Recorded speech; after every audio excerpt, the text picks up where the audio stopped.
Hello, বাঙালির রাঁধুনিতে আপনাদের স্বাগত। আজ আমি দেখাবো ক্যাপাচিনো কিভাবে বাড়িতে বানাতে হয়। আজকে ক্যাপাচিনো বানাতে লাগছে আমার কফি, চিনি, জল আর দুধ। প্রথমে আমি একটা শুকনো পাত্রের মধ্যে 2 চামচ কফি নিলাম,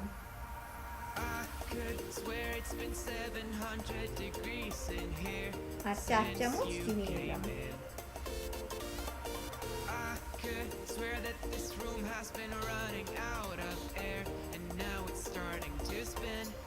এইটা আমি ভালো করে শুকনোটা কিছুক্ষণ ধরে নাড়াবো।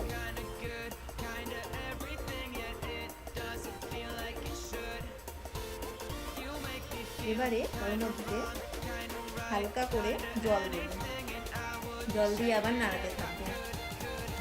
জলটা আমি সামান্য পরিমাণ দেব, 1/2 চামচ করে জল দেব, দিয়ে ভালো করে নাড়াবো।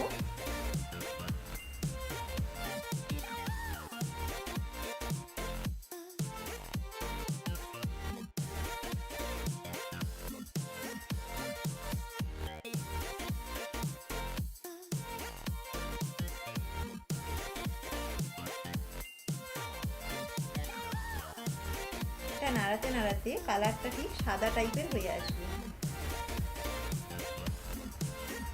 ঠিক এরকম টাইপের হয়ে আসবে। এবার এটাকে আবার সামান্য একটু জল দেবো, দিয়ে আবার ভালো করে নাড়াবো।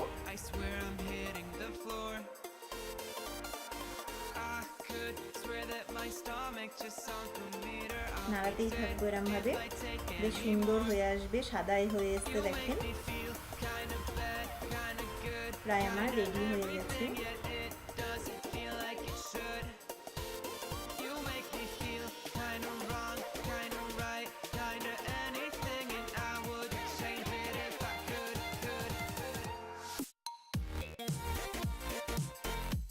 ক্যাপাচিনো বানানো আমার রেডি হয়ে গেছে। এবারে আমি 1 কাপ দুধের মধ্যে 1 চামচ ক্যাপাচিনোটা দিয়ে দেবো, মেশাবো, মিশিয়ে গরম দুধের মধ্যে দিয়েছি এটা আমি, দিয়ে এবার এটা নাড়িয়ে আমার রেডি হয়ে গেল ক্যাপাচিনো। আমার ভিডিওটা যদি আপনাদের ভালো করে লেগে থাকে তাহলে সাবস্ক্রাইব করবেন, লাইক করবেন, শেয়ার করবেন।